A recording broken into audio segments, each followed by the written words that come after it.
오늘 말씀은 교만을 심판하시는 이유에 대해서 여러분들에게 말씀을 드릴 텐데, 지금 오늘 여러분들이 에스겔서 32장 1절에서 16절까지 다 같이 읽으셨어요. 그렇죠? 그래서 여러분이 이 내용들을 보면 지금 이제 12월 1일에 계시된 예언이 시작되는 말이 바로 1절과 2절에서 이제 시작이 됩니다. 그리고 2절부터 10절까지는 나일강의 큰 악어에 비유된 그 바로에 대한 심판이에요. 애굽 왕의 바로에 대한. 그래서 여기서는 이제 괴물로 나오죠. 그리고 또한 11절에서 16절까지는 애굽 나라 전역에 대한 하나님의 그 심판이 있을 것임을 얘기합니다. 사실 제가 여러분들에게 물론 이제 하나님께서 왜 이렇게 잔인하게, 우리가 이제 읽어보시면 굉장히 잔인하게 심판하실 것을 얘기하죠. 그렇죠? 그러면 이유가 있을 거예요. 그렇죠? 왜 심판하시는지에 대해서 사실 저가 좀 거기에 집중을 할 거예요. 심판의 이유가 무엇인지. 근데 심판의 이유를 당연히 여러분들이 보시면 교만과 연관이 돼 있어요. 그게 이제 12절부터예요. 그래서 저의 설교가 이제 앞에 부분이 어떠한 비참함을 얘기하는지 잠깐 말씀드리고 12절부터 제가 여러분들에게 좀 확실하게 그 의미를 좀 살려서 구체적으로 제가 말씀을 드리겠습니다. 먼저 이제 2절에서부터 시작하는 이 말씀, 1절에는 제 12년 12월 1일에 여호와의 말씀이 내게 임했다고 얘기하죠. 그리고 2절부터는 이제 인자야 너는 이집트 왕 바로에 대해 애가를 부르며 그에게 말하여라 얘기합니다.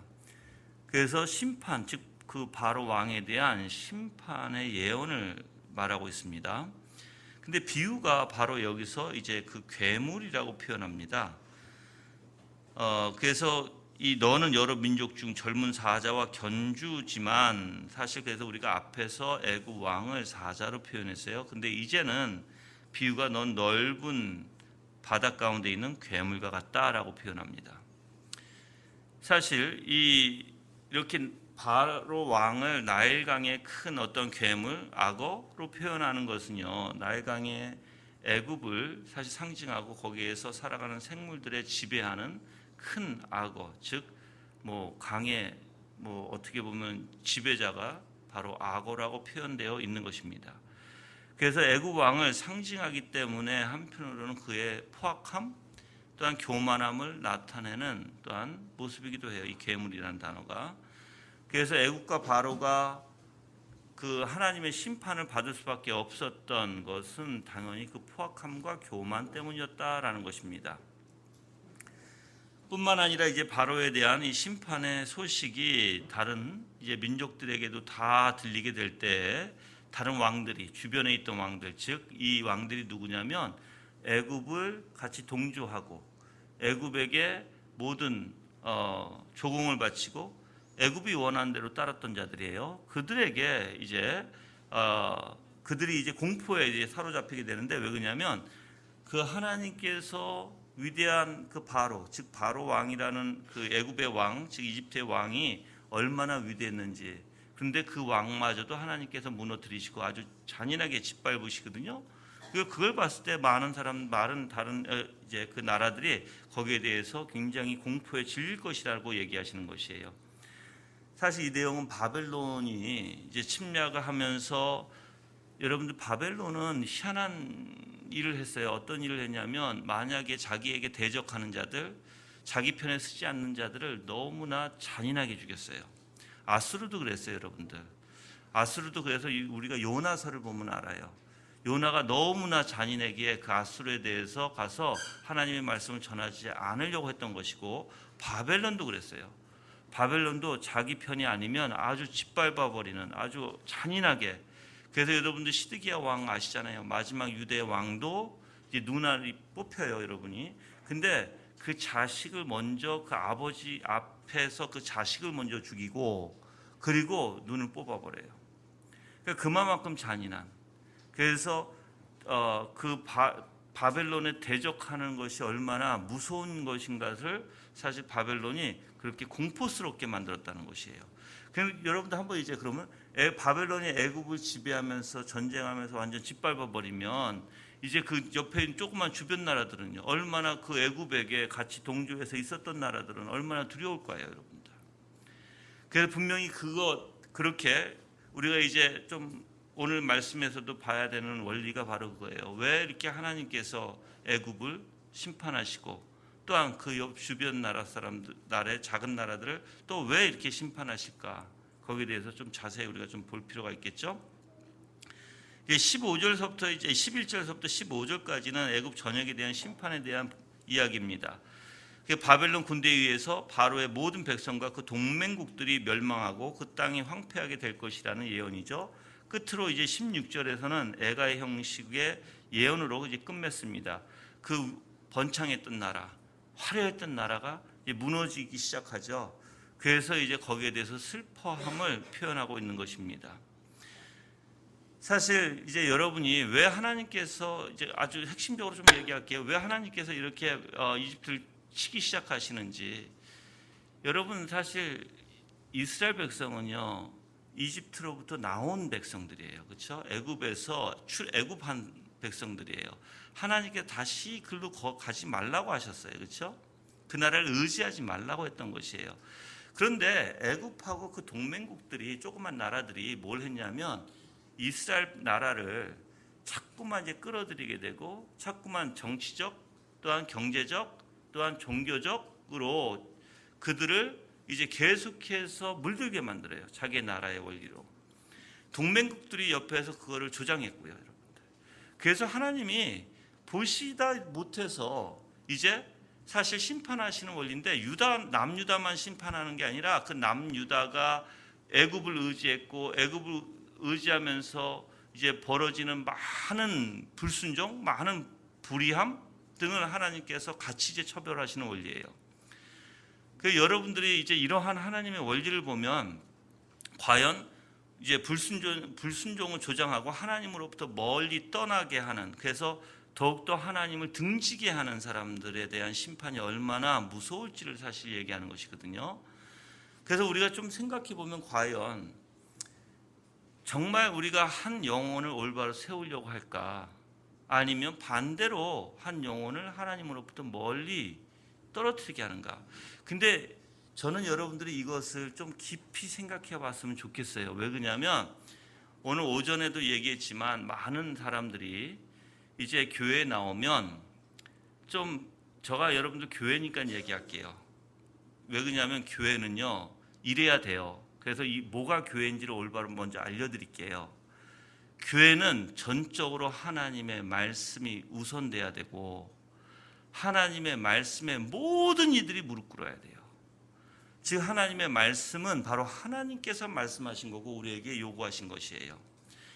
아담이 타락 이전에는 그 말씀이 그의 마음속에 새겨져서, 즉 우리가 읽고 있는 성경이 아니었어요. 아담이 타락하기 이전에는 그의 생각과 마음에 전 인격이 하나님의 말씀이 심겨져 있었어요. 그래서 하나님의 형상대로 하나님이 기뻐하신 뜻이 무엇인지 깨닫고 거기에 하나님께서 기뻐하신 대로 순종해 나갔어요. 그런데 타락하고 나서는 사실 하나님과의 관계가 끊어졌죠. 관계가 끊어지면서 하나님께서 우리에게 먼저 찾아와 주시지 아니하면 우리는 하나님을 알 수도 없어요. 근데 하나님께서 큰 은혜를 주셔서 이렇게 오늘날 모세를 통해서 율법을 주시고 율법을 통해서 이렇게 선지자들이나 또한 우리가 신약에서의 그 사도들이 이렇게 성경을 또한 우리에게 적어서 사실 우리에게 이렇게 온전히 전해줄 수 있는 은혜가 사실 우리에게 있거든요. 그런데 이 하나님의 말씀은 어떻게 보면 절대권이에요. 주권이에요. 절대 주권인데 우리가 이 말씀에 토를 달 수가 없어요. 그게 피조물이에요, 여러분들. 그래서 여러분이 좀 생각을 좀 이제 해보셔야 돼요. 과연 내가 교회에 와서 하나님의 말씀 외에 다른 이야기들을 할 수 있을까? 내 생각을 앞세우고 내 의견을 앞세우고 하나님 말씀보다 그렇게 할 수 있을까? 절대 못합니다, 여러분들. 그게 교회예요. 그래서 세상과 다른 게 있어요. 교회는 절적으로 목사도 말씀 밑에서 말씀 아래서 온전히 말씀대로 살아가야 되고 말씀에 순종해야 되고, 근데 여러분이 순종의 원리가 여러분이 생각할 때 그냥 이걸 지키면 된다 아니에요. 때로는 이걸 지키기만 하면 율법주의가 되고 잘못하면 위선주의가 돼요. 그래서 하나님의 말씀은, 그래서 우리가 구약을 보면 그 이스라엘 백성들이 뭘 실수했는지 알아요. 하나님을 뭘 원하시냐면 그 과정 속에서, 하나님 앞에 순종하는 과정 속에서 전적으로 내 악한 마음과 악한 생각을 꺾고 주님 앞에 겸손히 나오기를 원하시는 거예요.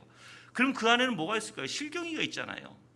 그래서 교회는 전투하는 교회라고 얘기하는 거예요. 부단히 뭐예요? 내 자신을 꺾고, 예수님이 너 자신을 부인하고 날마다 십자가를 지고 너 자신도 미워하지 아니하면 내 제자가 되지 못한다고 얘기하신 거예요. 그래서 교회는 여러분들의 생각을 나타내는 것도 아니고 여러분의 의견을 드러내는 것도 아니에요, 여러분들. 그래서 공동의회 또한 마찬가지고, 이제 당회도 마찬가지고, 재직회도 마찬가지예요. 목사도 마찬가지고, 전부 다 하나님의 말씀에 다 무릎 꿇어야 되는 곳이 교회예요. 그래서 여러분이 하나님의 뜻을 깨달아야 되고, 그래서 여러분이 생각하고는 원리가 과연 내가 인간적인가 영적인가도 알아야 돼요. 근데 이제 우리는, 많은 사람들이 참 실수하고 있는 게 뭐냐면 바로 자기의 생각을 드러내요. 하나님 뜻과 아무 상관이 없는, 그걸 이제 고집 피우기 시작합니다. 주장하기 시작하고 고집이 돼요. 여러분도 주장하기 시작하고 자기의 생각을 주장하기 시작하고 고집이 돼버리면 이젠 전적으로 자기의 생각이 하나님 말씀보다 앞서 있다는 것이에요. 안 꺾인다는 거예요, 여러분들. 그럼 그 자신이 뭐예요? 바로 자기가 하나님이 되고자 한다는 거예요. 여러분들이 교만해지지 않으려면 하나님 앞에 정말 심판을 받아서 우리가 성경을 통해서 배웠듯이 알듯이 하나님을 대적하지 않으려면 전적으로 여러분의 생각과 마음이 다 높아진 것이, 하나님이 그걸 다 무너뜨려서 어떤 생각도 말씀 외에는 하지 말아야 되고, 말씀과 연관돼서 모든 우리의 삶의 생각이 다 드러나야 돼요. 그러니까 여러분이 그게 모르겠어요. 어떤 분들은 어떻게 그렇게 해라고 얘기하시지만, 여러분들이 말씀으로, 그러니까 이렇게 볼게요. 하나님께서 우리를 그렇게 하도록 인도해 주시거든요. 그래서 여러분들이 올바른 이제 신학을 배우게 되면, 여러분이 교회 들어왔다고 해서 다 구원받는 자들이 아니에요. 이제 하나님께서 율법의 기능을 통해서 조명을 이제 맨 처음에 이제 들어와서 배우기 시작하고, 배움을 통해서 이제 한번 이제 하나님께서 정말 조명을 주실 때가 있어요. 놀라운 은혜예요. 근데 그 조명을 주시면 조명을 걷어가시는 게 아니에요. 조명을 계속해서 여러분들에게 주시는 건데, 그럴 때는 이 성경이 그냥 글로 보이지 않아요. 하나님의 위대하심과 하나님의 놀라운 역사하심, 이게 다 보이게 되고 실제적으로 느끼게 되고, 그래서 내 감정까지 막 내가 요동치죠. 그래서 두려움이 느끼게 되고, 때로는 감격하게 되고, 때로는 기쁘게 돼요. 조명의 역사가 일어나면. 그래서 그러한 역사 안에서 나를 어떻게 하십니까? 나를 이제 만들어 가시는 거예요, 성령께서. 더욱더 겸손하게, 그래서 내 죄를 보게 되고, 내가 통곡하게 만드시고, 내가 주님 앞에 또 붙들게 만드시고, 그래서 유효적 역사라고 얘기해요. 그 신학적으로 표현하면 그게 유효적 역사예요. 그래서 나를 유효적 역사라는 것은 이제 내 죄로부터, 내가 죄인 걸 깨닫고 돌이켜 주시는, 여러분 생각이 그래 내가 죄이냐, 그래 내가 돌아서야지, 그런 게 아니에요. 이성적인 원리가 아니에요. 이거는 내 인격이 정말 하나님을 의지하고 하나님을 확신하게 돼요. 그래 이제 돌이키게 되는데, 그 돌이킬 때는 그냥 돌이키는 게 아니라 주님을 이제 바라보게 되죠. 주님을 붙들려고 하는 거예요. 이제 왜요? 내가 그렇게 두면 죽으니까. 그래서 하나님께서는 처음부터 나라는 존재를, 내 안에 있는 더럽고 추접하고 부패하고 온전히 내 의로 가득 찬 나를 어떻게 만드세요? 완전히 깨트리시기 시작하시는 거예요. 그래서 중생 때에 이제 우리가 회개라는 단어가 있죠. 중생의 원리는 여러분들 새로 거듭나되 새로워지다. 내 생각과 마음이 사실 내 의지, 그래서 이제 칼빈은 이렇게 얘기해요. 우리의 생각과 의지가 새로워진다. 선으로 변화된다. 이게 하이델베르크에서 나와요. 자, 그러면 우리는 과거에는 내 중심 속에서 악해졌는데, 이제 나는 내 중심에서 떠나서 오직 예수 그리스도의 중심으로, 그러니까 창조주 하나님의 중심, 구속주의 그 중심으로 살아가기를 원해요. 내 마음이 바뀐다고요. 생각이 바뀐다고요. 보는 관점이 다르다고요. 이제 그래서 내가 악한 것을 깨닫게 되고 선과 악을 구별할 줄 알고, 그래서 하나님 앞에 참된 선으로 가려고 무던히 내 마음이 유동치게 되겠죠. 그게 이제 믿음의 원리예요. 그게. 그래서 온전히 주님만 의지하고자 하는, 내가 연약하기에, 내가 무지하기에, 내가 무능하기에, 내가 하는 것은 다 거짓되기에, 잘못됐기에 누구만 의지하려고 해요? 오직 주님이 참되시다, 오직 주님이 옳다라고 얘기하는 거예요. 그걸 누가 하신다고요? 성령의 역사라는 거예요. 성령의 역사. 이제 그 원리 안에서 이제 중생은, 여러분들이, 저가 중생을 갭을 두지 않아요. 갭이라는 것은 그 중생과 회개 사이에 어떠한 이렇게 시간 관계를 두지 않아요. 저는요. 그거는 이제 잘못하면 연중론으로 가기 때문에 그래요. 연중론은 올바른 게 아니에요, 여러분들, 절대로. 그래서 성경에서 보면 칼빈도 그랬고 하이델베르그 안에서도 얘기해요. 중생의 원리 안에서는 회개가 동시적으로 일어난다고 얘기해요. 그래서 중생할 때 분명히 이미 하나님께서 내 마음을, 내 심령을 어떻게 해요? 가난하게 만들어 놓으시거든요. 가난한 심령이라는 것은 나를 의지하지 않는 거예요. 가난한 심령은 어떻게 때려보면 이 세상 사람들이 보기에는 굉장히 우울한 사람 같아요.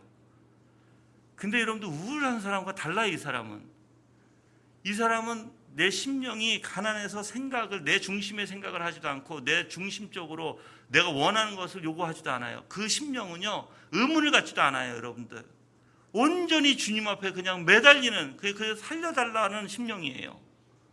그런 심령 가운데 하나님의 놀라운 역사로 우리를 회개시켜 주시는 거거든요. 자, 회개라는 원리는 여러분들 절대 떨어질 수 없는 단어가 있어요. 바로 위로와 회복의 원리예요.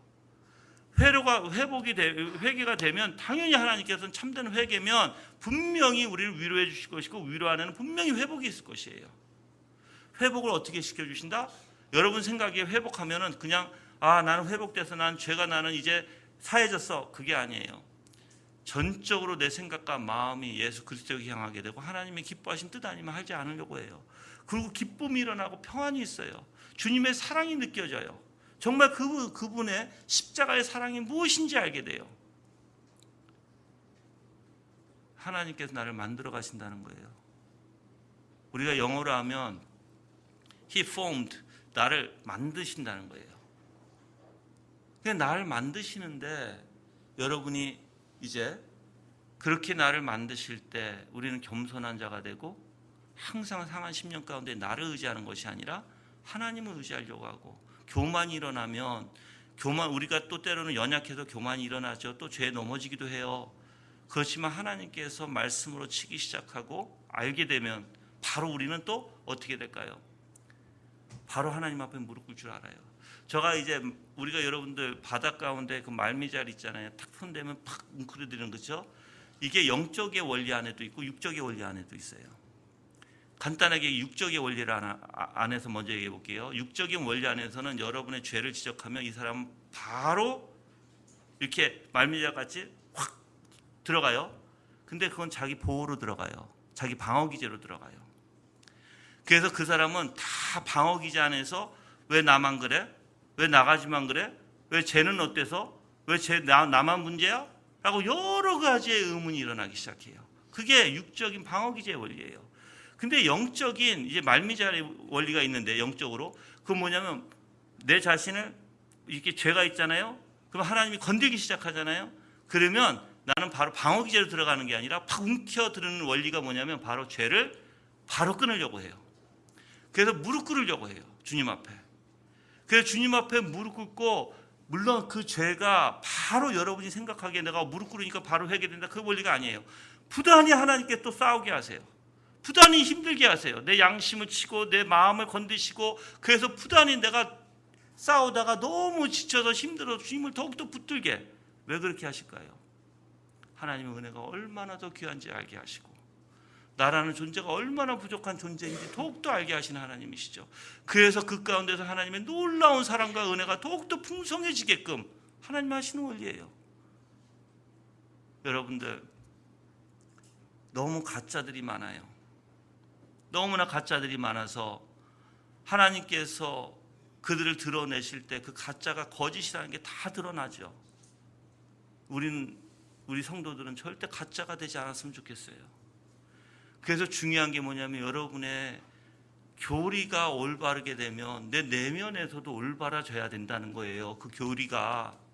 우리는 그런데 오늘날에 교리는 배우는데 내 내면에서 그 교리의 역사가 어떻게 이루어지는지 거기에 대해서는 너무 무감각하고 무시하고, 하다 보니까는 교리는 머리로는 아는데 내 안에 있는 방식은 다 내 방식이 돼요. 말로는 하나님 찾죠. 말로는 하나님 사랑한다고 하죠. 말로는 내가 죄인이라고 얘기하죠. 말로는 하나님이 위대하시다고 얘기하죠. 근데 내 안에서는 뭐예요? 내 안에서는 하나님을 찾지도 않아요. 내 안에서는 그 하나님의 위대하심에 무릎 꿇지도 않아요. 내 안에서는 다 내 방법을 취하고 있고 내 뜻대로 취하고 있고, 그래서 여러분들이 신앙이라는 원리는 그 과정 속에서 하나님과 나와 관계를 얘기하는 것이에요. 여러분이 무엇을 알고가 중요한 게 아니에요. 물론 이성으로 배우는 거, 올바로 배우는 게 중요하겠죠. 근데 하나님은 여러분들 정말 교만한 자를 싫어하세요. 그래서 교회라는 것은 여러분, 이제 한 단계 더 나가서 교회에 대해서 잠깐 얘기하고 이제 본문으로 들어가서 교만에 대해서 조금 말씀드릴게요. 교회는요, 한번 여러분들이 지금 여러분들이 나를 처음부터 만난 사람들이 별로 없죠. 다 다른 교회에 다녔다가 우리 교회에 오신 분들이에요. 그런데 내가 한번 이렇게 한번 물어볼게요. 여러분들이 평생 신앙생활 하면서 자 이제 이렇게 신앙생활을 해봤는지 한번 생각해 보시라는 거예요. 이건 굉장히 간단한 이야기예요. 교회는요, 바울이 얘기했듯이 한 마음, 즉 그리스도의 한 마음으로 다 일치해야 되고, 한 뜻에 일치해야 되고, 한 입으로 일치해야 돼요. 그게 연합의 원리예요, 여러분들. 교회는 내 생각을 내는 곳이 교회가 아니라고 얘기했어요. 말씀에 우리는 무릎 꿇어야 된다고 얘기했어요. 그러면 이 무릎 꿇는 게 왜요? 사도 바울도 이 말씀에 무릎 꿇었고, 우리가 베드로도 이 말씀에 무릎 꿇었고, 구약의 선지자들도 다 하나님의 말씀에 무릎 꿇었어요. 그래서 하나님의 뜻에 다 일치가 되는 게 교회의 원리예요. 근데 이상하게 우리는 잡아요. 교리를 배워요. 근데 희한하게 교리를 배우면서 내 생각과 목사의 생각이 다르고, 또 여러분과 다른 형제들과 생각이 다르고, 이게 말이 안 되죠, 여러분들. 그래서 한 교회는요, 한 가르침 안에 다 생각과 마음이 일치해야 되고, 하나님의 뜻대로 오직 하나님의 영광에 다 초점을 둬야 되고, 우리가 한 입으로 바로 그 하나님을 찬양하게 돼야 되는 것이에요. 자, 이제 그래서 부단임 목사는 어떻게 해야 돼요? 여러분의 생각을 다 잡아야 돼요. 여러분의 잘못된 여러 가지 튀고 있는 생각들이 있거든요. 그걸 다 사로잡아야 돼요. 그래서 어떻게 해요? 주님 앞에 끌고 가야 되는 거예요. 그래서 여러분들 잘 생각해 보세요. 우리의 생각이 뭐가 중요할까요? 우리 생각 중요하지 않아요, 여러분들. 그리스도가 중요한 거예요. 그리스도께서 어떻게 우리 삶 속에서 영광을 드러내시느냐가 더 중요하다고요. 그러면 우리는 교회가 온통 일치가 돼야 돼요. 어디에? 바로 예수 그리스도 안에서 오직 그 하나님의 영광에 다 일치가 돼야 돼요. 거기에 하나가 모아져야 돼요. 그 목사는 부단히 여러분의 잘못된 생각들을 다 끌어 모아서 오직 하나님 앞에 무릎 꿇히게 하는 것이 바로 목사의 일이에요. 근데 이게 목사의 일만일까요, 여러분들? 아니요, 형제 자매 일도 마찬가지예요. 이제 목사가 이렇게 여러분의 잘못된 생각, 부정적인 생각, 여러분들 한번 생각해 보세요. 그래서 우리가 연합의 원리를 생각과 마음의 원리, 그래서 온전히 하나님의 뜻의 원리죠, 하나죠. 그렇죠? 그게 말씀의 하나가 돼야 되고요, 그렇죠? 그런데 이제 한번 봐요. 거기서 이상하게 내 생각이 왜 그래? 왜 그렇게 해야 돼? 무슨 뜻이에요? 우리가 생각을 하나 잡아서 가장 선한 일로 하나님 앞에 영광된 일로 하나 잡아가는데, 거기서 내 생각에 이해가 되지 않는다고 해서 그걸 반대하고 나서면 어떻게 될까요? 이제 그럼 여러분들 일치하고자 하는데 반대가 되면 당을 짓게 되는 거예요. 그래서 여러분이 이제 성경을 읽을 때 한 교회 안에서 도대체 왜 바울이 이렇게 한 일치 하나 예수 그리스도에서 하나, 한 마음, 한 뜻, 한 입으로, 그래서 온전히 하나님에게 영광되게끔, 그래서 내 자신의 주장을 요구하는 게 아니라 절대적으로 그 한 영혼을 위해서 희생하라는 말이 왜 그렇게 나올까요? 여러분들 자기의 생각에 자기의 뜻대로 다 튀게 되면 여러분들 절대 일치라는 게 없어요, 여러분들. 근데 여러분들 만약에 선한 일에 하나님의 영광된 일에 다 하나가 되려고 하는데 거기서 만약에 부정적으로 나온다면 어떻게 될까요? 그것은 대적하게 되는 것이에요, 여러분들. 하나됨을 어떻게 해요? 무너뜨리려고 하시는 거예요, 여러분들. 여러분들 생각해 보세요. 하나님 앞에 영광되게끔 우리가 선을 행하고 하나님 앞에 영광되게끔 그 위대하심을 드러내는 일이 잘못된 걸까요? 교회에서? 잘못되지 않을 거예요, 여러분들. 그 누구도 거기에 잘못됐다고 얘기하지 않을 거예요. 물론 여러분들 인간의 욕심이 들어가면 안 돼요. 이게 오해하지 마세요, 여러분들. 우리가 무슨 큰 교회를 세워야 되고 큰 그 교회를 세워서 우리가 얼마나 위대한지를 나타내고 여러분들 그런데 아무 소용이 없어요, 여러분들. 그런 거가 아니라 정말 예수 그리스도 닮는데 하나님의 선하신 일에 닮는데 하나님 아버지를 사랑하는데 그 사랑을 나타내는데 다 일치가 돼야 된다고요. 그 영광을 드러내야 된다고요. 만약에 여러분들이 그러한 일치의 원리 안에서 하나가 되지 않을 때는 이제 문제가 심각하게 돼요. 이제 그게 교만과 연관이 돼요, 여러분들. 그래서 우리가 이 교만을, 애굽의 교만을 가만히 보면 어떤 거냐면 하나님께서 그에게 권세를 주셨어요. 그에게 하나님께서 어마어마한 권세를 주셨고 다스릴 수 있도록, 그래서 많은 나라들이 우러러볼 수 있는 권세를 주셨어요. 근데 그 권세를 애굽은 남용하죠.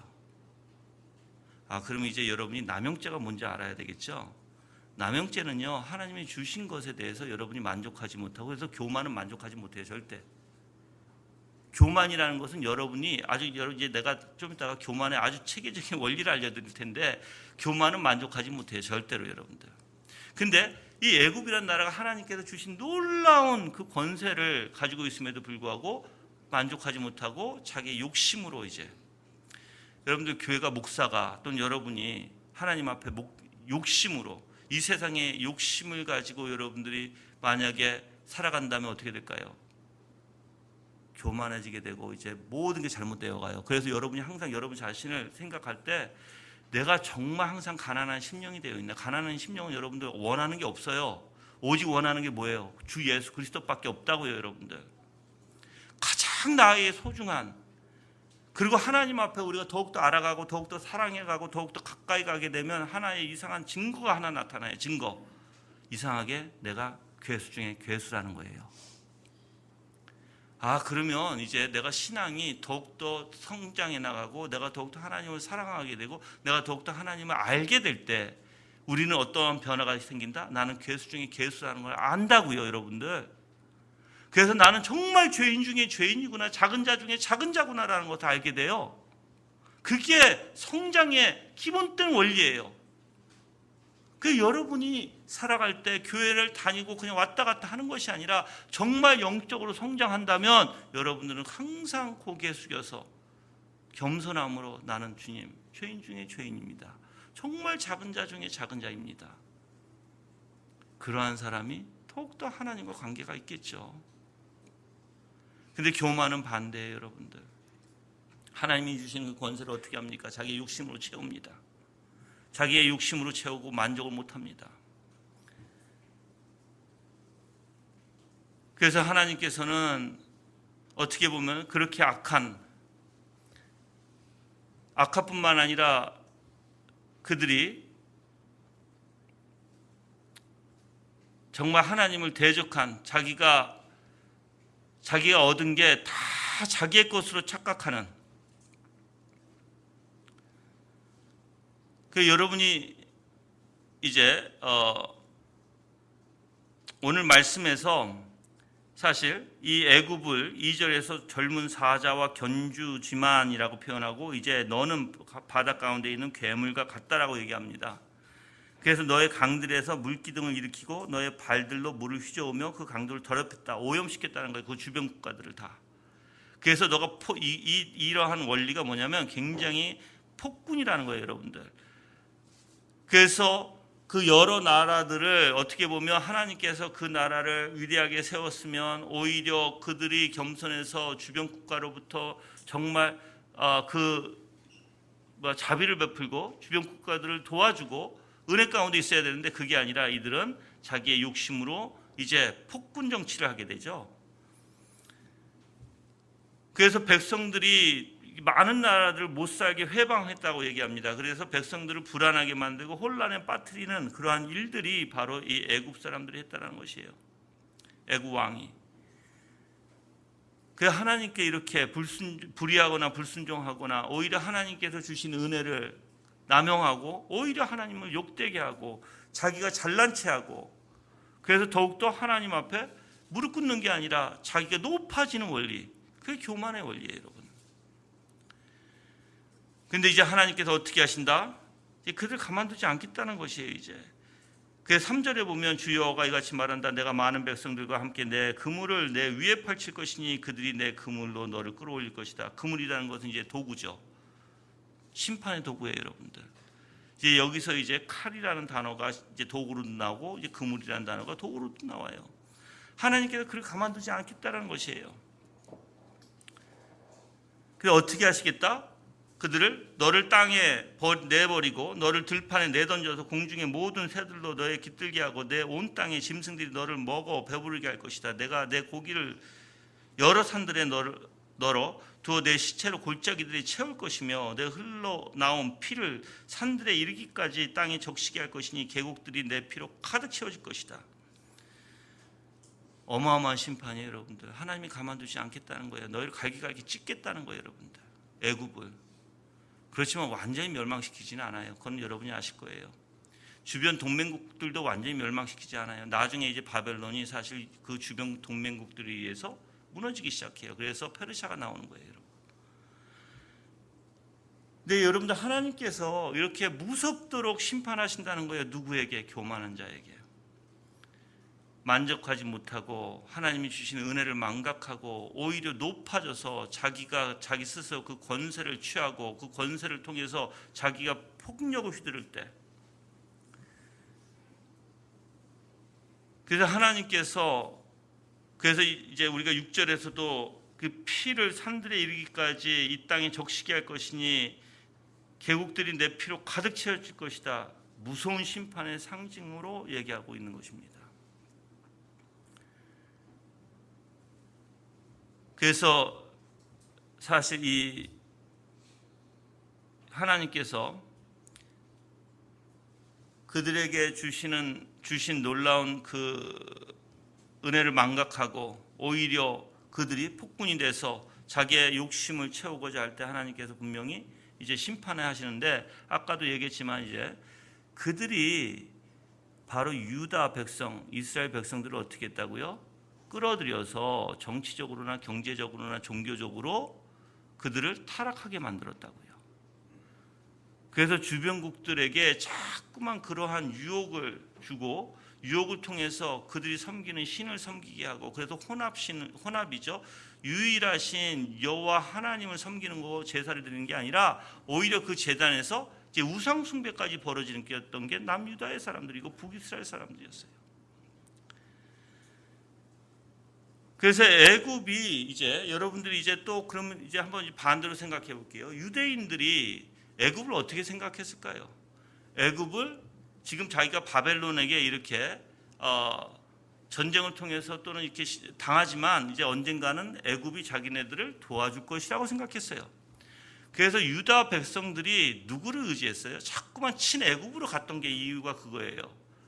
그 나라를 의지해. 근데 여러분들 생각해 보세요. 유다 백성은 누구를 의지해야 되는 거예요? 하나님을 의지해야 되는 거예요. 유다 백성은 바로 하나님밖에 의지할 분이 없어요. 그래서 원래 여러분이 이스라엘이라는 나라는 왕이 없는 거 아시죠? 선지자만 있었어요. 하나님이 왕을 두지 않았어요. 근데 그들이 가나안 땅에 들어가서 보니까 뭐예요? 이방인들의 그 왕들의 행렬이 너무나 위대하고 거기에 눈이 휘둥그러져서 자기네가 뭐예요?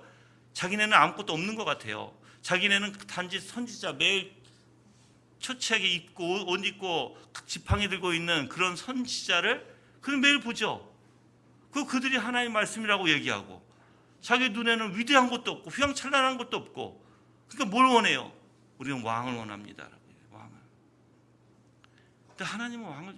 그래서 여러분이 믿음이 무엇인지 알아야 돼요. 그 원리 안에서도 믿음은 보이지 않는 하나님을 바라보는 것이에요. 보이지 않아요. 근데 그 하나님은 확신하는 것이에요. 그분이 어떤 하나님인지. 그래서 우리가 여러분들이 올바른 신앙을 잡으려면 이거 갖고 똑같아요. 정말 우리는 보이는 것에 집착하는 것이 아니에요. 그 배후에서 역사하시는 하나님을 알아가는 것이고, 두 번째는 또 알 수 있는 게 있어요. 여러분들이 많은 운명론이라고 얘기하죠. 근데 여러분들 한국은 기본적으로 운명론에 아주 많이 빠져 있는 거 아시죠? 그래서 많은 분들이 될 거 됐어 라고 그냥 자책하시고 때로는 그냥 포기하시고, 근데 우리는 그게 아니라 하나님의 뜻이 무엇인지 구하는 자들이에요. 하나님이 모든 계획하셨어요. 네, 하셨어요. 그렇지만 우리는 가만히 될 거 되는 거 아니, 이런 게 아니라 그 뜻 안에, 그 상황 안에서 하나님의 뜻이 무엇일까? 지금 하나님이 주시는 이 역사 안에서 하나님의 뜻이 무엇일까? 분명히 하나님의 목적이 있고 우리에게 그 뜻이 있는데, 그래서 우리는 그 뜻을 쫓아 순종하고자 하는 거예요. 그래서 주여 주여 하는 자마다 다 천국 가는 것이 아니요 하나님의 뜻을 깨닫고 순종하는 자, 그들이 천국 간다는 거예요, 여러분들. 자, 이제 그러면 여러분이 좀 생각해 보셔야 될 게 있어요. 과연 우리가 정말 믿음이라는 게 도대체, 내가 교만에 빠지지 않고 참 믿음에서 내가 올바로 신앙을 하려면 자꾸만 벌어지는 현실에 여러분이 집중하는 게 아닙니다. 그 배후에서 역사하시는 하나님을 봐야 되는데, 이제 그 안에서 여러분이 꼭 발견해야 될 게 있어요. 여러분의 생각과 마음이 하나님께 합당하냐는 거예요. 이제 때로는 우리가, 여러분들 착각하면 어떻게 되는 줄 아세요? 내가 죄를 짓고 내가 욕심을 냈어요. 보통 분들은 이렇습니다. 내가 장사를 해, 내 욕심으로 해, 돈을 많이 벌자고 해. 근데 그러다가 다 무너져서 망했어. 그러면서 그들이 기도해요. 주님, 제발 내가 이렇게 망하지 않게, 또 내가 이렇게 망했는데도 어떻게든 이 가게를 좀 살릴 수 있도록 등등을 얘기합니다. 기도합니다. 근데 그분들이 복음주의에서는 참 희한한 게, 그런 기도들을 목사들에게 가서 하면 목사들이 달래주고 그런 기도를 통해서 기도해주고 괜찮아질 거라고 얘기하는데, 그게 아니에요. 그게 아니라 여러분들이 얼마나 욕심을 냈는지부터 봐야 돼요. 시작하는 맨 처음에 이 가게를 시작했던 그 시점서부터 마음에 욕심이 들어가서 했는지, 여러분들 만약에 욕심에 이끌려서 만약에 여러분이 무엇인가 했는데 그래서 잘못됐는데 그걸 회개하지 않고 그냥 여러분들은 내가 지금 잘못됐으니까 기도해달라고 만약에 부탁한다면 그거는 거짓된 거예요. 여러분들, 뭐가 지금 잘못된 거예요, 순서가. 그래서 우리는 항상 내 마음과 생각이 하나님이 합당하게 받으실 만한가를 점검해야 된다는 거예요. 여러분들, 점검의 원리는 정결성이에요. 구원성과 상관없어요. 어떤 분들은 자기 자신을 점검하면서 구원 쪽으로 가. 구원은 그리스도인데, 그게 아니라 내 자신을 점검하는 것은 정결성이고, 내 자신을 점검하는 것은 내가 지금 올바른 길을 가고 있는 거예요. 여러분들, 왜 그러냐면 내면, 외쪽으로는 배우지만 참된 그 길을 가는 것은 내면이거든요. 내면에서부터 시작되는 게 참 길을 가는 거거든요. 근데 내가 그 옳은 길을 가고 있는가, 그걸 바라보지 않으면 어떻게 내가 참되다고 얘기해요? 이성으로만 안다고? 아니에요, 거짓이에요. 이성으로만 안다고 해서 참길 가지 않아요, 여러분들, 절대로. 그래서 우리 아이들에게 한번 보세요. 우리 아이들에게 물어봐요. 너 거짓말하는 거 괜찮니? 아니에요, 그래요. 알아요, 머리로. 근데 걔네들은 거짓말해요. 넌 너 거 아닌 거 훔치는 거 그거 올바르니? 아니에요. 알아요, 머리로. 근데 때로는 자기가 필요하면 훔쳐요. 안다고 해서 신앙이 아니라고, 여러분들. 아는 것이 실질적으로 내 안에서 역사가 되어지고 성령의 증거가 나타나야 되는 거예요. 그래야지 올바른 길이 무엇인지 알죠. 올바른 길이. 그래서 유대인들은 착각하고 있는 거예요. 착각. 그들이 자기네를 도와줄 것이라고 착각하고 있고, 그래서 바벨론의 그 인들로 하여금 애굽에 대한 애굽을 통해서 기대를 하게 하는데, 이제 하나님께서 이렇게 심판하시는, 아주 확실하게 심판하신다는 이유가 바로 그걸 다 내려놓으라는 거예요.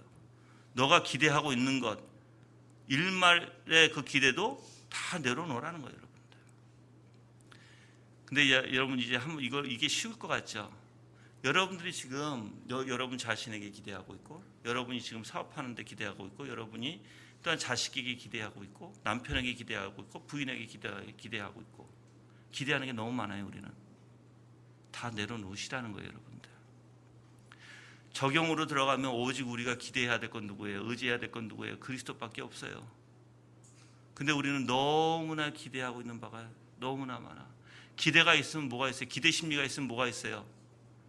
거기에는 불평이 있기 시작해요. 그래서 부부끼리 맨 처음에 여러분들 신혼 이제 결혼할 부부들 잘 들으시고 청년들 결혼할 청년들 잘 들으세요. 결혼이라는 것은 기대하면서 결혼하는 게 아니에요. 그 사람을 그냥 그 자체로 받아들여야 되는 것이에요. 그 자체로 받아들이려면 여러분들 그 사람도 악이 가득한 사람을 어떻게 받아들여? 그냥 주님 안에서 한 마음이 돼서 자기가 악할 때 정말 주님 앞에 무릎 꿇을 수 있는 자, 그래서 그 심령이 아름다운 자, 그런 사람하고 같이 멍에를 메고 인생을 같이 하는 것이에요. 근데 이제 보세요, 여러분들. 만약에 이제 여러분이 남편과 부인에게 기대를 하고 있다가 결혼하게 되면 어떻게 돼요? 그게 보통 3년 만에 깨진다고 얘기하죠. 저는 여러분들이 남자의 역할을 올바로 하고 여자의 역할을 올바로 하고 그 역할에만 집중하고 하나님 앞에 영광된 일에 집중하면 돼요. 남편은 자기 부인을 자기 몸같이 사랑하는 일, 부인은 즉 남편을 보필하고 자기가 해야 할 가정의 모든 일들을 해야 하고 하는 일. 근데 남편은 뭐예요? 온전히 모든 가정의 모든 부인과 자식을 다 책임지는 일. 그래서 여러분이 너무나 기대하지 마세요. 주님을 의지하시고 주님을 기대하세요. 여러분들 성경에서는 가장 부패하고 믿지 못할 것이 인간의 마음이라고 얘기하죠. 근데 뭘 믿어요? 여러분 자신도 믿지 마세요. 오직 하나님만 믿을 뿐이에요, 여러분들. 근데 그게 쉽지 않다고요. 내가 모든 내 기대를 다 내려놓는 게 쉽지 않아요. 정말 쉽지 않아요. 어느 정도 쉽지 않냐면 제가 가장 어려운 거를 제가 당해봤어요. 가장 어려운 거 내려놓는 게 뭐냐면 내 의예요. 내 의. 저는 그거를 정말 느끼고 당해봤어요. 근데 그거를 내려놓기가 내 목숨보다도 싫은 거예요. 그래서 하나님 앞에 기도하게 돼요. 주님, 이것만큼은 이렇게 해요. 그게 너무 얼마나 가증된 기도였는지. 근데 결국은 하나님 그걸 무릎 꿇기세요. 가만두지 않아요. 근데 이 무릎 꿇히시는 걸 가만히 보니까 여러분들 성경의 원리 안에서 내가 그대로 얘기해 드릴게요. 무릎을 꿇히시는 게 여러분들이 어떤 환경을 통해서 내가 무거워요, 힘들어요, 내가 어려워요 그렇게 해서 무릎 꿇는 게 아니에요. 성경은 그게 시작이 될 수는 있어요. 그런데 여러분의 양심을 통해서 하나님께서는 양심이 여러분을 짓누르기 시작한다는 거예요. 어느 정도? 너무나 심각하게. 그래서 내가 견딜 수가 없을 정도로 하나님이 짓누르신다는 거예요. 그래서 여러분이 평생 아마 경험을 이거는 계속 하면 좋은데 문제는 이게 쉽게 오지가 않다라는 거예요. 이렇게 양심이 나를 짓눌러서 내가 정말 하나님 앞에 신음할 정도로, 그거는 여러분들 은혜 중에 은혜예요. 근데 여러분이 그걸 추구하셔야 돼요. 그래야지 사람이 변화가 되는 거예요. 내면에서부터 변화가 되는 거예요. 그래서 성경에서는 항상 믿음과 양심이 같이 가게 돼 있어요, 여러분들.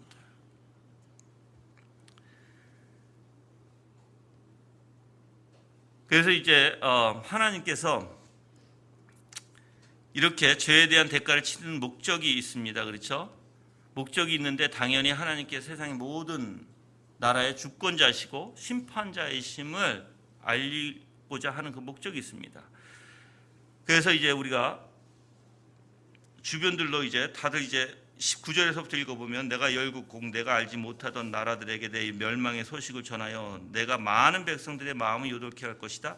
내가 너로 말미암아 많은 민족들을 경악케 하며 내가 그들 앞에서 내 칼을 휘두를 때 그들의 왕들이 너 때문에 심히 두려워할 것이다. 내가 쓰러지는 날에 그들 각자는 자기 목숨을 위해 계속 떨 것이다. 그 참으로 주 여호와가 이같이 말한다. 바벨로니아 왕이 칼이 내게 닥칠 것이다. 그래서 지금 하나님께서는 그 칼을 통해서 어떻게 하신다? 심판하신다는 거예요. 여기서 칼이 내게 닥칠 것이다라는 11절에는 속히 이룰 것이다라는 거예요. 그냥 두지 않겠다는 거예요. 그래서 여기서는 하나님의 적극적인 개입하심이 있습니다. 그래서 이러한 예언을 통해서 바벨론의 포로로 끌려가 있으면서도 애굽이 유다를 구원해 줄지 모른다는 어떤 그 일말의 기대, 유다 백성에게 그건 어리석은 허망이고 그걸 다 집어치우라고 하시는 말씀이에요.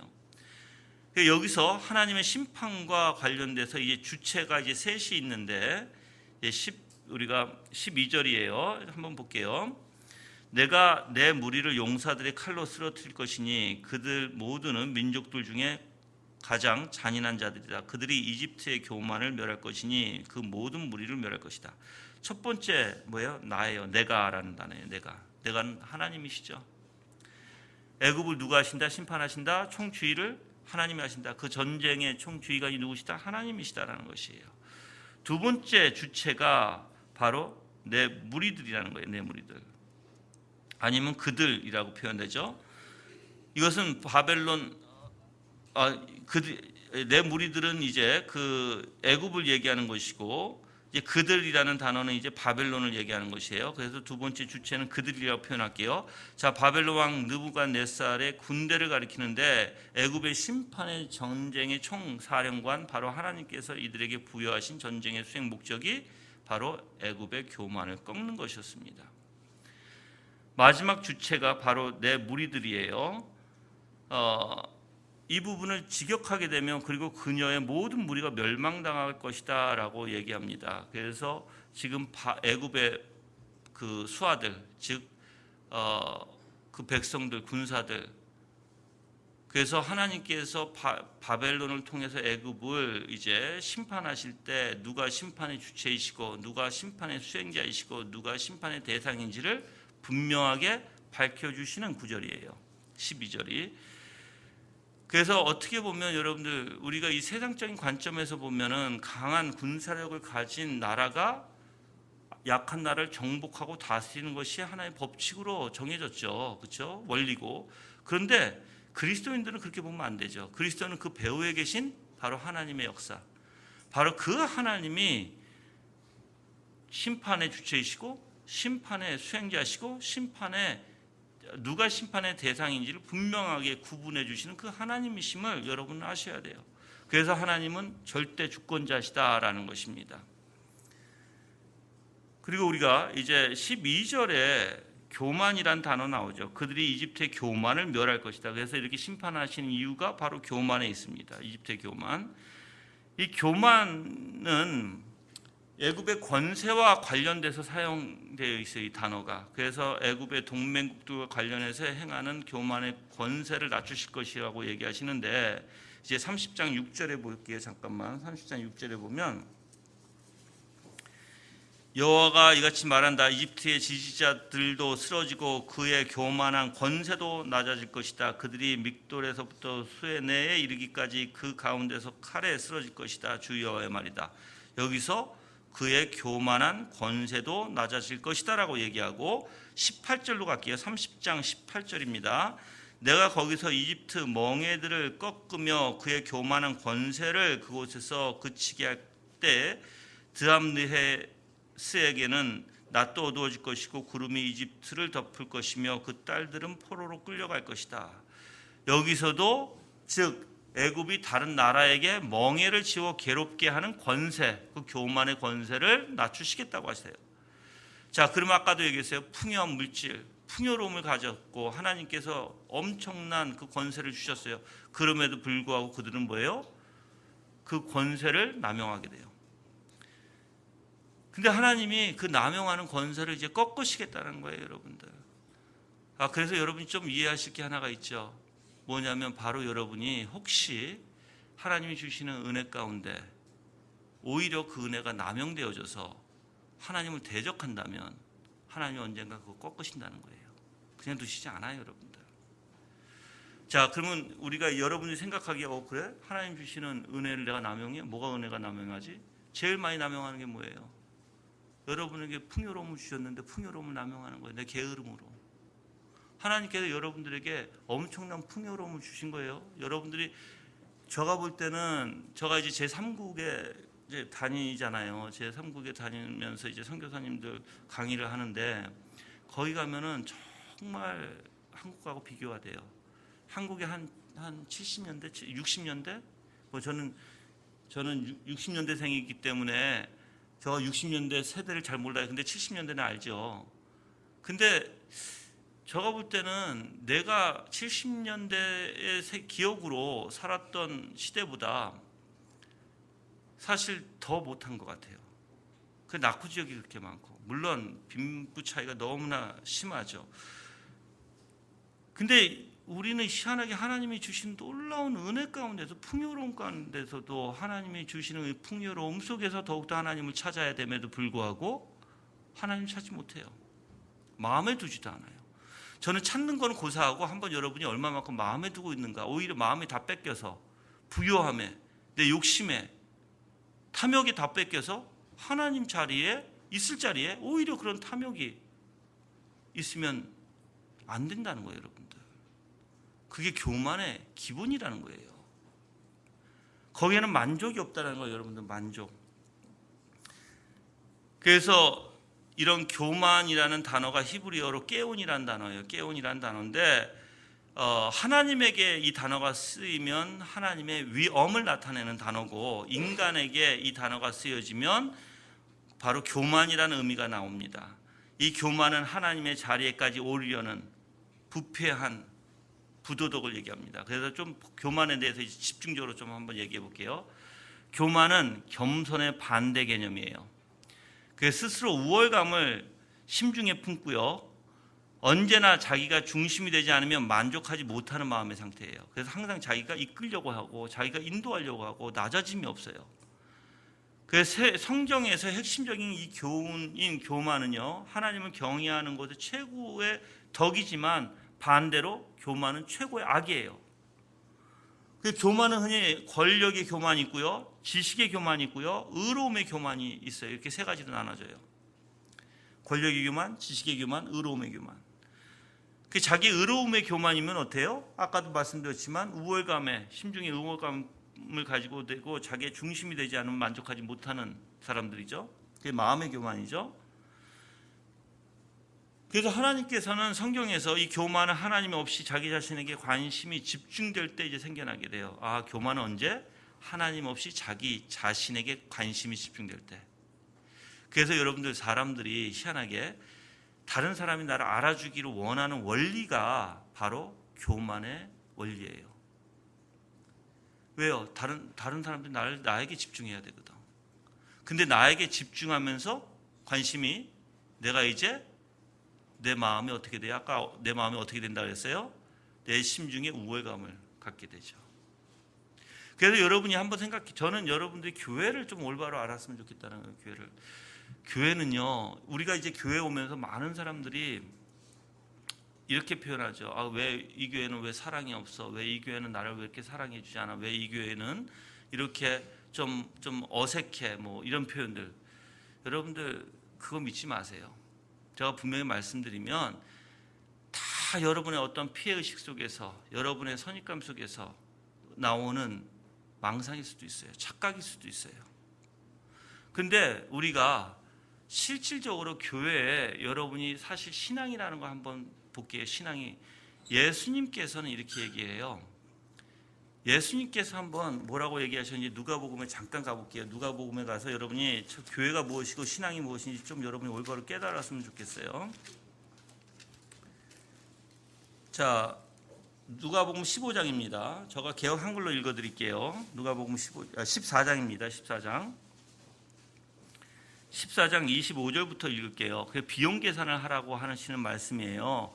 이거 꼭 명심해 두세요. 내가 교회다, 내가 분명히 교회고, 내가 분명히 하나님의 지체다 하면 여러분이 무엇을 분명히 생각하고 따라가야 되는지. 자, 25절에 허다한 무리가 함께 갈새 예수께서 돌이키사 이르시되, 물은 내게 오는 자가 자기의 부모와 처자와 형제와 자매와 및 자기 목숨까지 미워하지 아니하면 능히 나의 제자가 되지 못하고, 누구든지 자기 십자가를 지고 나를 쫓지 않는 자도 능히 나의 제자가 되지 못하리라.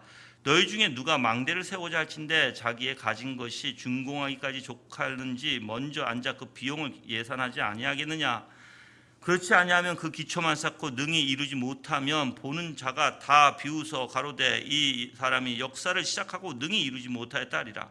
또 어느 임금이 다른 임금과 싸우러 갈 때에 먼저 앉아 1만에서 저 2만을 가져오는 자를 대적할 수 있을까 헤아리지 아니하겠느냐. 만일 못할 터이면 저가 아직 멀리 있는 동안에 사신을 보내어 화친을 청할지니라. 이와 같이 너희 중에 누구든지 자기의 모든 소유를 버리지 아니하면 능히 내 제자가 되지 못하리라. 소금이 좋은 것이나 소금도 만일 그 맛을 잃어버리면 무엇으로 짜게 하리요. 땅에도 거름에도 쓸데없이 내어버리느니라. 들을 귀가 있는 자는 들을지어니라 하시니라. 자, 비용 계산을 얘기하죠. 근데 비용 계산 위에 뭐예요? 자기의 부모와 처자와 형제와 자매와 및 자기 목숨까지 미워하지 아니하면 능히 내 제자가 되지 못하고. 하나님 우선두라는 뜻이에요. 이거는 가장 우선. 그렇죠? 자, 그리고 누구든지 자기 십자가를 지고 나를 쫓지 아니하는 자도 능히 내 제자가 되지 못하라고. 이 십자가는 뭐예요? 예수님께 십자가는 뭐였어요? 사명이었어요. 또한 고통이었어요. 창피해요. 이 세상에서 주는 정말 이 세상이 우리를 핍박하는 그 고통이 될 수도 있고, 또한 칼빈이 얘기가 이 십자가는 당연히 그 사명을 감당하는 고통이라고도 얘기했어요. 자, 그 다음에 쭉 밑에 내려가서 33절에 이와 같이 너희 중에 누구든지 자기의 모든 소유를 버리지 아니하면, 버리고 누가 가장 위대해야 돼요? 오직 하나님이 가장 나의 삶에 위대해야 돼요. 능히 내 제자가 되지 못한다는 것입니다, 여러분들. 자, 이 비용 계산을 이제 생각해 보세요. 여러분 자신을 가장 하나님 앞에 두지 않으려고 얼마나 신령히하고 싸워야 되는지. 여러분 자신을 사랑하는 거, 이 세상의 것들을 하나님 앞에 두지 않으려고 얼마나 몸부림치며 싸워가야 되는지. 그게 교회예요. 자, 그럼 교회 들어와서 이제 보세요. 교회는 여러분을 채우려고 하는 게 아니에요. 우린 빌려고 하는 거예요. 우린 예수 그리스도로 채우면 비워지게 돼 있어요. 그럼 여러분들 한번 볼게요. 내가 채운다는 것을 오해하지 마세요. 세상 사람들은 자기의 안에서 계속 채워서 자기 욕구를 채우려고 하는 원리고, 우리는 그리스도로 채워서 우리 자신을 비우는 원리예요. 자, 그러면 그게 교회예요. 그럼 교회에 와서 여러분들이 교회라는 것을 내가 안다면, 하나님의 말씀을 안다면, 여러분은 교회에 와서 비워져야 되는 원리예요. 교회에 와서 희생되어야 하는 원리예요. 흔히 얘기하면 교회에 와서 봉사하고 섬겨야 하는 원리예요. 그게 비워지는 원리예요. 오히려 여러분이 누가 나를 사랑해줘, 누가 나를 위로해줘, 누가 나에게 이렇게 해줘, 이것은 아니에요, 여러분들. 그건 교회가 아니에요. 그래서 자발적으로 여러분들이 한 사람이 다들 예수 그리스도의 마음과 일치해서 정말 섬김으로, 내가 죽어짐으로 한다면 말 안 해도 여러분들 서로가 서로를 알게 되고, 서로에게 내가 나를 알아달라고 하는 게 아니라 정말 주님께서 여러분들을 알아줄 수 있도록, 하나님에게 인정을 받을 수 있도록, 그게 교회의 모습이에요. 인간에게 인정받으려고 하지 마시라는 거예요, 여러분들. 근데 이 교만이라는 건 자꾸만 인간에게 무엇인가 얻어내려고 해요. 그래서 다른 사람이 나에게 집중하기를 원해요, 관심을. 그게 교만의 원리라는 거예요, 여러분들. 그 교만한 자는 반드시 패망한다는 성경 교훈이 있죠. 잠언서 16장 18절 말씀에. 구약에서도 선지자들이 개인적 자랑이나 교만에 대해서, 그리고 민족적 자랑이나 교만에 대해서 아주 민감했습니다. 오늘 에스겔서 30장 다시 한번 가볼게요. 아까 8절로 읽어볼게요. 에스겔서 30장 8절. 자, 아까 여러분도 우리가 6절에 분명히 이 교만은 권세도 낮아질 것이다 라고 했죠. 그래서 그 가운데 칼에 쓰러질 것이다 얘기해요. 이게 여호와의 말이다. 근데 8절에 내가 이집트의 불을, 그러니까는 그들의 교만을, 불을 보내고 그를 돕는 모든 자를 부술 때 그들은 내가 여호와인 줄 알 것이다. 하나님께서 어떻게 하신다고요? 그 교만을 가만두지 않을 것이라는 거예요. 깨 부시겠다는 거예요, 여러분들. 그 분명히 아모스도 마찬가지예요, 여러분들. 이스라엘 민족의 자랑, 자기 자신의 민족에 대한 거만한 자랑을 책망하고 그걸 교만으로 얘기했습니다. 여러분들 교만하고 싶지 않죠? 아까 얘기했듯이 여러분 안에 모든 걸 다 비세요. 예수 그리스도로 채우세요. 그것밖에 없어요, 여러분들. 그래서 하나님 앞에서 내 자신의 비참함을 발견하고 오직 하나님의 위대하심을 더욱더 알아야 되는 것이 교만의 해결책이에요. 근데 이렇게 이제 하나님께서 이게 교만에 대해서 이제 얘기를 하시고 분명히 심판에 이제 수행하는 두 가지의 목적이 있어요. 교만을 내가 깨부시는 목적이 두 가지에 선명하게 부각되는데, 하나는 이제 악인의 생명을 멸절시켜서 그 죄에 대한 보응을 행하신다는 것이고, 두 번째는 악인을 제거함으로써 그 악을 더 이상 행하지 못하게 하신다는 거예요. 세상의 오염을 뭐예요? 이제 중단시키겠다라는 거예요. 자, 멸절시켜서 뭐예요? 죄에 대한 보응, 그게 공의의 원리죠. 공의. 예수님도 십자가에서 바로 죽으신 이유가 공의의 원리예요. 그 하나님의 진노를 받고 고난을 받으신 이유, 그래서 십자가에 죽으신 이유가 공의의 원리예요. 공의의 원리가 있어야 뭐예요? 죄를 끊는 원리죠. 그래서 똑같이 이제 다른 하나는 이렇게 하나님께서 심판에 수행하시는 목적이 그 악을 제거함으로써, 두 번째 원리에 이거는 제거함으로써 악을 더 이상 행하지 못하게 하시는, 그래서 오염시키지 않는. 여러분들, 그리스도의 은혜로 가득한 사람은요, 이 죄로부터 어떻게 할까요? 멀어지게 되고 끊어지게 되는 거예요. 오염으로부터. 자, 이제 교회가, 제가 한 가지 이제 여러분이 좀 신경 좀 써서 들으실 일이 있어요. 교회는 여러분들 당연히 하나님의 말씀으로 어떻게 돼요? 계속 정결해 나가는 교회가 돼요. 여러분의 생각조차 정결해져야 돼요. 저는 여러분의 행동을 얘기하지 않아요. 행동은 가식적이 될 수 있고 위선적이 될 수 있으니까. 그럼 실질적으로 여러분의 생각과 마음이 하나님 앞에 정말 선하냐는 거예요. 정말 내 마음이 악하면 그걸 깨달아서 몸부림치면서 그 악함을 내가 밀어내려고 하고 주님의 선함으로 예수 그리스도로 채우려고 하시는지 한번 보시라는 거예요. 그 역사가 일어나는 것이 말씀이 전해지는 것이고, 그 역사가 일어나는 것이 바로 교회라는 것이에요. 여러분들, 이 세상에서 줄 수 없어요. 그건. 그래서 분명히 이제 13절서부터는 하나님께서 심판하시는 목적이 무엇인지 분명히 밝힙니다. 공의를 드러내시고 더 이상 불의를 행하지 않도록, 주변 기관들로부터. 그래서 14절에서는 이제 13절에서는 이제 애굽이 더 이상 악행을 저지르지 못하도록 하나님께서 분명히 그 공의로 심판하시겠다는 원리고, 14절부터는 이제 두 가지의 목적이 나와요. 그 적극적 두 가지의 목적을 얘기할게요. 이제 적극적인 두 가지의 목적은, 첫 번째는 애굽에서 하나님의 공의가 실현되는 것입니다. 그래서 14절을 읽어볼게요. 그때 내가 그들의 물을 맑게 하고 그들의 강들이 기름같이 흐르게 할 것이다. 주 여호와의 말이다. 내가 이집 땅을 황폐하게 만들며 그 땅에 가득하던 것들이 사라지게 하고 내가 그 땅의 모든 주민을 칠 때 그들이 내가 여호와인 것을 알 것이다.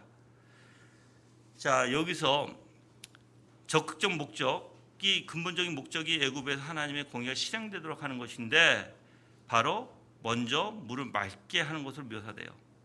여러분들, 그래서 공의가 실현되면 여러분이 공의라는 것을 이제 올바로 아시길 바라요. 제발 올바로. 제가 볼 때는 지금 한국이 공의에 대해서 너무나 잘못 알고 있어요. 공의를 여러분이 이원론으로, 이분법으로 여러분 공의 그러면 뭐 심판, 죽음 이렇게만 생각해요. 근데 여러분이 정말 십자가를 보고 공의를 한번 보세요. 공의가 있지 않으면 사랑이 드러날까요? 안 드러나요.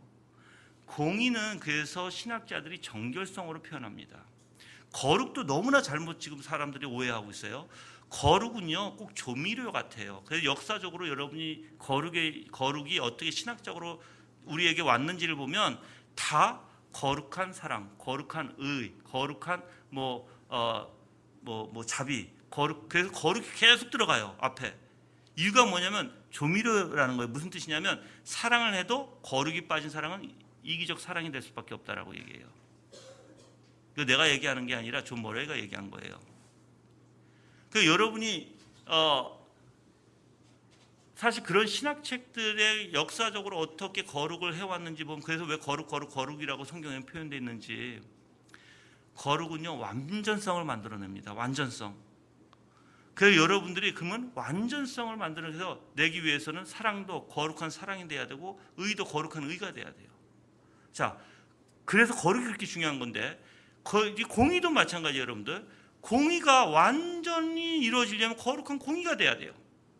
근데 이 공의는 죽이려고 하는 목적이 아니에요. 여러분들, 공의는 살리려고 하는 목적이에요. 정결케 하려고 하는 목적이에요. 근데 이제 하나님은 어떤 분이세요? 불의하지 않는 하나님이시고 의로우신 하나님이시기 때문에 그 불의를 못 보는 거예요. 여러분들, 죄에 대한 분명히 하나님 뭐예요? 죄와 반대가 되는 거예요. 불의와 반대가 돼요. 하나님은. 그래서 그 하나님은 그 죄를 보면은 하나님께서 그 공의, 즉 보응하시게 되고 그것을 분명히 어떻게 할까요? 심판하시게 돼 있어요. 그래서 우리가 거듭난 그리스도인들도 착각하는 원리가 있어요. 내가 회개하면 내 죄에 대한 대가를 없어지겠지.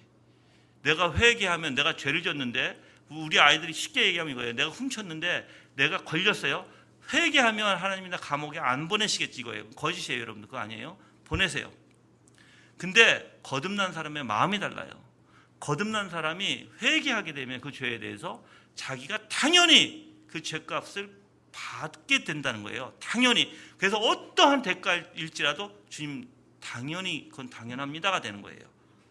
근데 이제 거듭나지 않은 사람들의 마음은 그걸 받을 때 내가 이걸 왜 받아야 돼? 회개하지 않았나? 회개했는데 왜 하나님이 왜 이 보응하셔? 아니에요, 여러분들. 보응은 이루세요. 근데 거듭난 사람들에게 보응을 이루시는 것은 양심의 가책으로, 아픔으로, 고통으로. 그래서 우리에게 그 고난을 주심으로써 내면적 고난에서부터 시작해서 정말 하나님 앞에 마음이 돌아서고 생각이 돌아서는 그것으로 보응하신다는 거예요, 여러분들. 그래서 여러분이 한번 정말 이 양심이 눌려서 찢어질 듯 마음이 아파 본 분들은 알아, 이게 무슨 의미인지.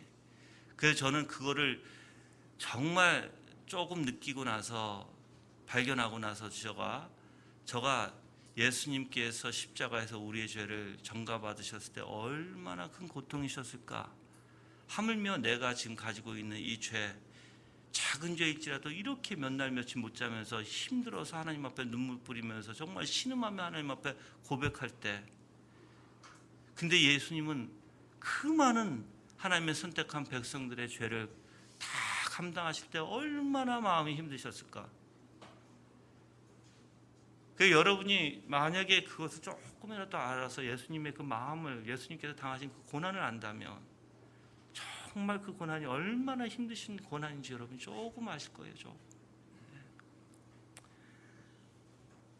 그래서 맑은 물로 우리를 씻겨주시는 것이 공의의 실행됨에, 그래서 정결성이 있다고 제가 말씀드렸습니다.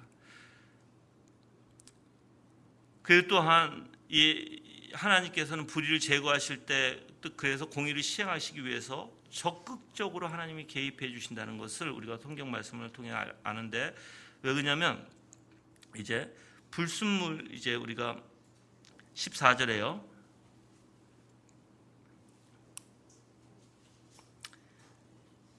자, 14절에 물을 맑게 하고 그 강들의 기름같이 흐르게 할 것이다 라는 표현에서 사실 이 내가 맑게 하다라는 원리가 불순물을 가라앉히다라는 의미로도 사용되어 있습니다. 그래서 하나님께서는 적극적으로 그 불순물이 그냥 저절로 가라앉는 것이 아니라 적극적으로 나서서 그 불의와 죄악을 혼탁한 그 물을 이제 맑게 하신다는 것이, 잠잠케 하신다. 적극적으로 하나님이. 자, 그 다음에 이제 두 번째 적극적인 목적이 바로 강물을 기름같이 흐르게 하기 위해서인데, 이것은 하나님의 심판, 하나님의 어떻게 보면은 이 불순물이 가라앉게 만들고 맑아진 강물이 기름같이 흐르게 하시는 그 비유를 통해서 불의가 행해지는 애굽 땅에서 불의가 사라지게 되고 하나님의 공의가 시행되게 하겠다는 그 원리로 바로 두 번째 목적, 그 적극적 목적이 강을 기름같이 흐르게 하기 위해서이다라고 얘기해요. 심판을 통해서 뭐예요? 올바로 하나님께 잡아놓으시겠다는 거예요. 그걸 적극적으로 내가 하겠다라는 거예요, 여러분들. 그래서 여러분이 오늘 말씀을 통해서 과연 정말 하나님이 얼마나 교만을 싫어하시고 내가 또한 얼마나 교만한 자인가. 그래서 우리가 하나님 앞에 정말 하나님이 우리에게 뭘 요구하실 것 같아요, 여러분들? 가만히 생각해 보세요. 자족하시는 하나님이신데 하나님이 뭘 원하실 것 같아요, 여러분들? 여러분이 겸손이에요. 여러분이 가난한 심령이 돼서 주님 앞에 무릎 꿇는 것이에요. 그걸 가장 원하시는 거예요. 그럴 때 하나님의 여러분이 또 착각하지 마시기 바래요. 여러분이 뭐가 내가 잘나서 하나님 앞에 영광되고 내가 영광 돌리고 내가 잘나서 무엇을 할 수 있다? 거짓이에요. 그거 믿지 마세요. 우리는 하나님 앞에 드릴 게 아무것도 없어요. 우리는 내 자신, 내 모습 그대로 드려도 더러워요. 그래서 믿음 가운데 예수 그리스도와 접붙여서 믿음으로 예수 그리스도 앞에 나가지 않는 한 하나님이 우리의 보시기에 더럽다고요, 여러분들. 근데 우리가 하나님 앞에 뭘 드릴 수 있어요? 그렇다고 해서 또 여러분들이 아무것도 안 하고 있으란 말이 아니에요. 시작은 내 안에서 부단히 주님을 찾고 내 안에서 잘못된 것을 깨달아 거부하기 시작하는 데 있어요. 그래서 교회는 전투교회라고 얘기하는 것이고 천국은 침노하는 자들의 것이라고 말씀하신 것입니다. 유대인들이 이렇게 교만한 애굽을 의지해서 하나님께서 그들을 징계하시고, 그래서 애굽을 의지하지 말고 자신들의 죄를 회개하고 오직 하나님만 신뢰하시기를 바라시는 하나님, 우리에게도 똑같습니다. 다른 걸 의지하지 말고 전적으로 그 탁월하신 위대하신 그 하나님, 그래서 예수 그리스도를 이 땅에 보내주셔서 누구를 의지해야 될지 보여주시고, 누가 그 위대하신 하나님 우리를 어떻게 사랑해 주시는지를 또한 하나님께서 우리에게 또한 보여주시는 하나님이심을 여러분이 다시 한번 생각하시고, 이제 교만하지 말고 여러분을 의지하지 말고 오직 주 예수 그리스도만 의지하고 그분으로 채워서 내가 비워지는 그리스도인이 되기를 주님의 이름으로 기도합니다. 다 같이 합심으로 기도하겠습니다. 하나님의 은혜 가운데 정말 우리가 교만하지 않고 겸손해지고 우리의 마음이, 우리의 심령이 오히려 그 교만을 밀어내고 싫어하고 거부하는, 그래서 정말 가증스럽게 여기는 그러한 심령이 될 수 있도록 다 같이 합심으로 기도하겠습니다.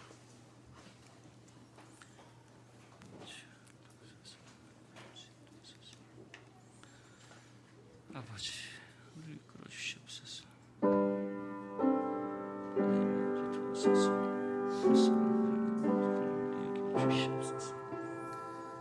아버지,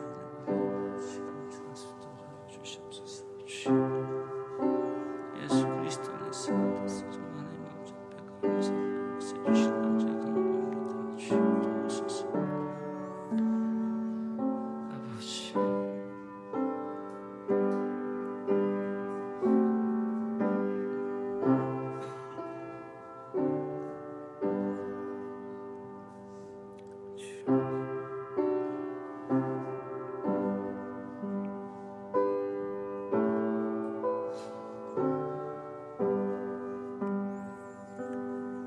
아버지,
하나님, 우리를 긍휼히 여겨 주시옵소서.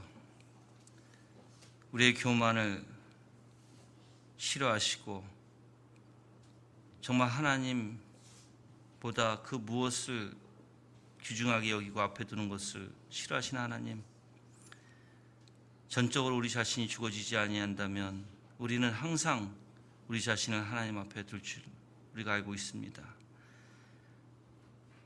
우리를 가난한 심령 가운데 무너뜨려 주시옵시고, 그래서 우리가 더욱더 겸손한 존재들이 될 수 있도록 역사하여 주시옵소서. 하나님의 영광이 우리 하나교회에 가득 찰 줄 믿고 감사하며 예수 그리스도 이름으로 기도합니다. 아멘.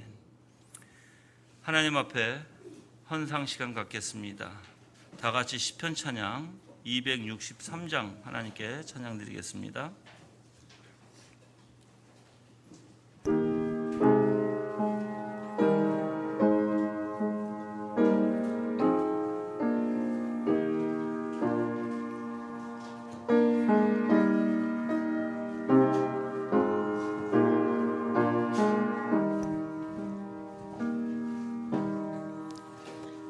여호와여 주의 율례의 도를 내게 가르치소서. 내가 끝까지 지키리이다.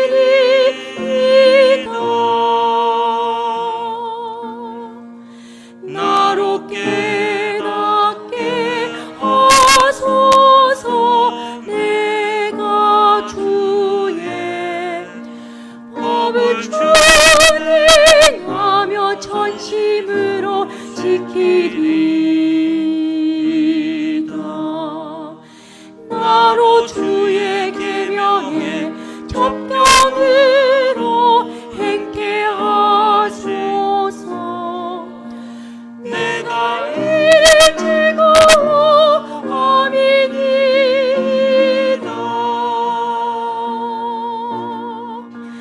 내 마음을 주의 증거로 향하게 하시고 탐욕으로 향치 말게 하소서. 내 눈을 돌이켜 허탄한 것을 보지 말게 하시고 주의 도에 나를 솟게 하소서.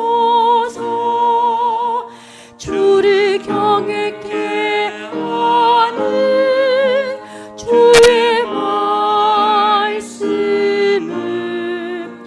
주의 존위에 세우소서. 나의 두려워하는 외방을 내게서 떠나게 하소서. 주의 규례는 선하심이니이다.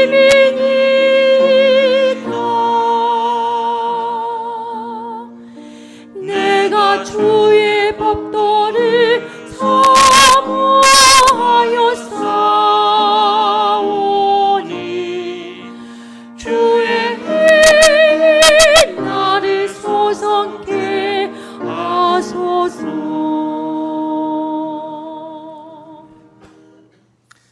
이 헌상은 여러분들이 하나님께 여러분 자신을 드리는 표입니다. 그래서 여러분이 우리 교회는 이 헌상 시간을 가져서 여러분이 직접 이제 하나님 앞에 예물을 드리게 하는데, 이 예물 드림이 여러분 자신을 예표해서 드리는 거예요.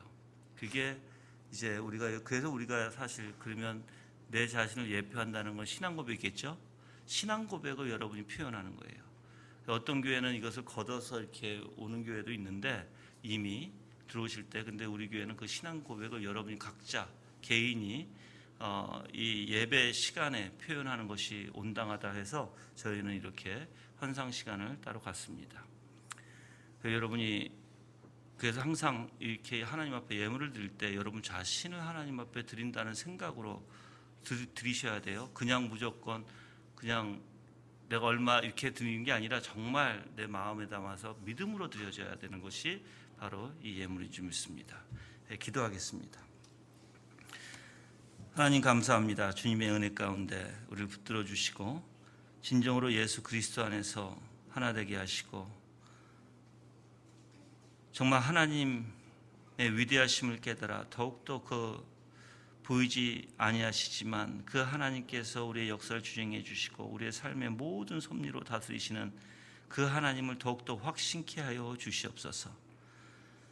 우리의 생각과 마음이 하나님이 보시기에 합당한 존재들이 될 수 있도록 인도해 주시옵소서. 우리가 의로워서가 아니라 오직 예수 그리스도에게 접붙인 자로서 예수 그리스도의 그 의로움을 보시고 우리를 의롭다 하여 주시옵소서. 그렇지만 우린 또한 그 예수 그리스도의 의를 담기 위해서 하나님의 형상을 담고자 해서 그 마음을 두고 거기에 사랑을 두고 온전히 주님을 담고자 하는 자들이 될 수 있도록 역사하여 주시옵소서. 진정으로 하나님과의 그 관계가 무엇인지 알게 하여 주시옵소서. 우리는 말로만 관계라고 하지만 그 관계 안에는 분명히 대화가 있어야 되고 서로의 나눔이 있어야 되고 서로의 알아감이 있어야 되고 상대가 어떠한지를 알고서 그 관계 속에서 서로 마음을 나누는 원리가 하나님이 기뻐하시는 원리인 줄 믿습니다. 부단히 우리 자신에 있는 악함을 아버지께서 기뻐하시지 않는다는 것을 깨닫고 부단히 주님 앞에 그 죄를 가지고 나와 오직 이 죄를 해결하실 분은 예수 그리스도밖에 없음을 알게 하여 주시옵소서. 이 죄를 가지고 나오기 위해서는 우리의 의를 내려놔야 되고 내 자신을 사랑하는 것과 이 세상에 부패하고 썩어져 있는 모든 사랑하는 것을 다 내려놔야 될 줄 믿습니다.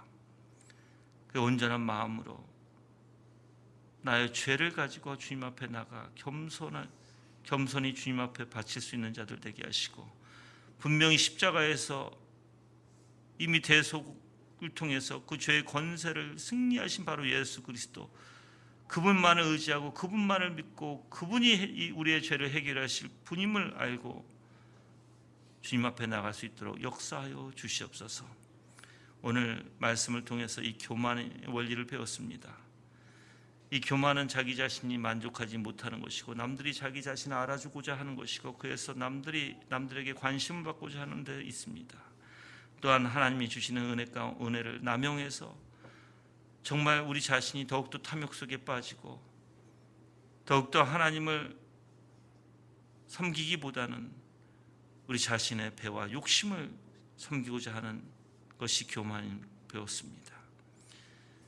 간절히 간구하오니 주여 성령께서 우리 성도들에게 임하여 주셔서 아버지께서 계획하신 그 은혜를 예수 그리스도의 십자가의 놀라운 은혜 가운데 성령께서 우리 성도들에게 적용시켜 주셔서 더욱더 예수 그리스도와 연합을 통해서 예수 그리스도의 형상을 본받아 갈 수 있도록 인도하여 주시옵소서.